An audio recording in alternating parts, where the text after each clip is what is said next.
Assalamualaikum warahmatullahi wabarakatuh. Perkenalkan, nama saya Irfan Syafii Ramadan dengan NIM A1A32574. Saya berasal dari kelas R001. Di sini saya akan meresume bab 6 yang berjudul Globalisasi dan Krisis Demokrasi.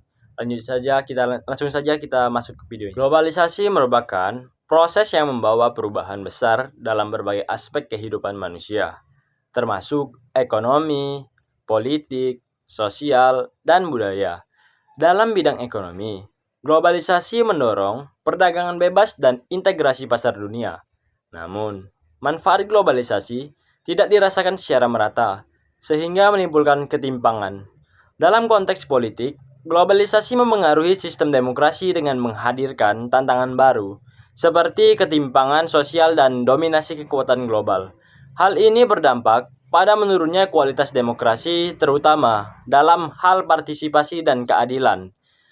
Yang kedua yaitu pembajakan demokrasi. Pembajakan demokrasi terjadi ketika proses demokrasi tidak lagi berjalan sesuai prinsipnya, melainkan dikendalikan oleh sebuah kelompok tertentu, terutama korporasi besar. Dengan kekuatan finansial yang besar, mereka dapat mempengaruhi kebijakan publik melalui pendanaan kampanye, lobi politik, dan penguasaan media. Akibatnya, kebijakan yang dihasilkan seringkali lebih menguntungkan kelompok elit daripada masyarakat luas.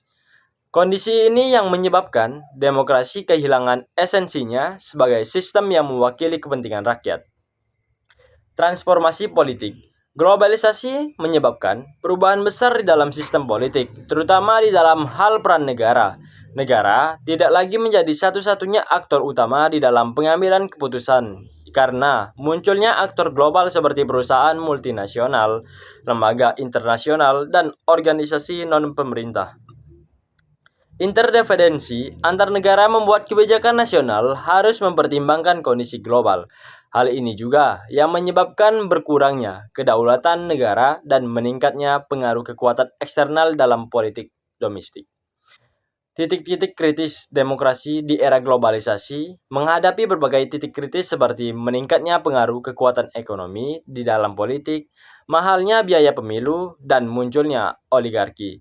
Selain itu, menurunnya kepercayaan masyarakat terhadap sistem politik juga menjadi masalah yang sangat serius. Ketika masyarakat sudah merasa tidak diwakili oleh pemerintah, mereka cenderung menjadi apatis terhadap politik. Kondisi ini juga yang dapat melemahkan legitimasi demokrasi dan mengancam stabilitas politik. Kondisi sosial dan ekonomi sangat mempengaruhi kualitas demokrasi. Ketimpangan ekonomi dan kemiskinan membuat masyarakat sulit untuk berpartisipasi secara aktif di dalam politik. Selain itu, masyarakat yang berada dalam kondisi ekonomi lemah lebih rentan terhadap praktik politik, uang, dan manipulasi. Oleh karena itu, peningkatan kesejahteraan masyarakat menjadi salah satu syarat penting untuk menciptakan demokrasi yang sehat dan berkualitas. Instabilitas keuangan. Instabilitas keuangan global seperti krisis ekonomi memiliki dampak yang sangat besar terhadap demokrasi. Krisis ekonomi dapat menyebabkan meningkatnya kemiskinan, pengangguran, dan juga ketimpangan sosial. Hal ini berdampak pada menurunnya kepercayaan masyarakat terhadap pemerintah.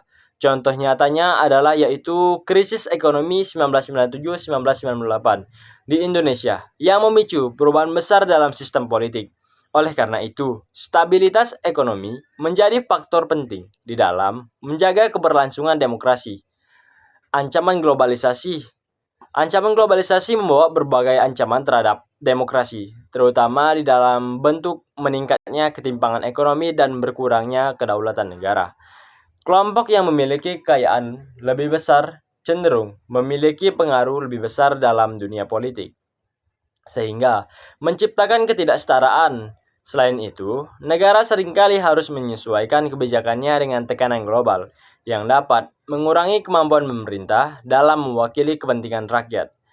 Aktor transnasional. Aktor transnasional seperti perusahaan multinasional dan lembaga internasional memiliki peran yang semakin besar dalam era globalisasi.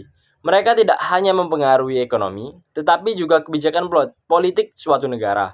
Dalam banyak kasus, kekuatan mereka bahkan melebihi negara itu sendiri. Namun, aktor-aktor ini tidak selalu memiliki tanggung jawab langsung kepada masyarakat, sehingga menimbulkan masalah dalam hal akuntabilitas dan keadilan. Pendalaman demokrasi. Pendalaman demokrasi untuk menghadapi tantangan globalisasi. Demokrasi perlu diperkuat melalui berbagai upaya seperti meningkatkan transparansi, partisipasi masyarakat, dan peran masyarakat sipil. Globalisasi juga memberikan peluang positif seperti penyebaran nilai-nilai demokrasi melalui teknologi informasi dan juga melalui komunikasi. Oleh karena itu, diperlukan upaya untuk memperdalam demokrasi agar lebih inklusif, adil, dan mampu menjawab kebutuhan masyarakat. Demokrasi kosmopolitan merupakan konsep yang mengusulkan penerapan demokrasi yang tidak hanya di tingkat nasional, tetapi juga global, yang dimana tujuannya adalah untuk mengatur dan mengontrol kekuatan global agar lebih adil dan berpihak pada kepentingan bersama. Konsep ini juga menekankan pentingnya kerjasama antar negara dan partisipasi masyarakat global. Namun, di dalam penerapannya masih menghadapi berbagai banyak rintangan seperti perbedaan kepentingan antar negara dan kompleksitas sistem global. Secara keseluruhan, globalisasi memiliki dampak yang bersifat terhadap demokrasi. Di satu sisi, globalisasi membuka peluang bagi perkembangan demokrasi melalui teknologi dan keterbukaan informasi. Namun, di sisi lain, globalisasi juga menimbulkan ketimpangan dan krisis yang dapat melemahkan demokrasi. Oleh karena itu, diperlukan kebijakan yang lebih adil, transparan, dan juga berpihak pada masyarakat agar demokrasi dapat tetap berjalan dengan baik di era globalisasi. Sekian video penjelasan saya tentang globalisasi dan krisis demokrasi. Wabillahi taufiq wal hidayah. Wassalamualaikum warahmatullahi wabarakatuh.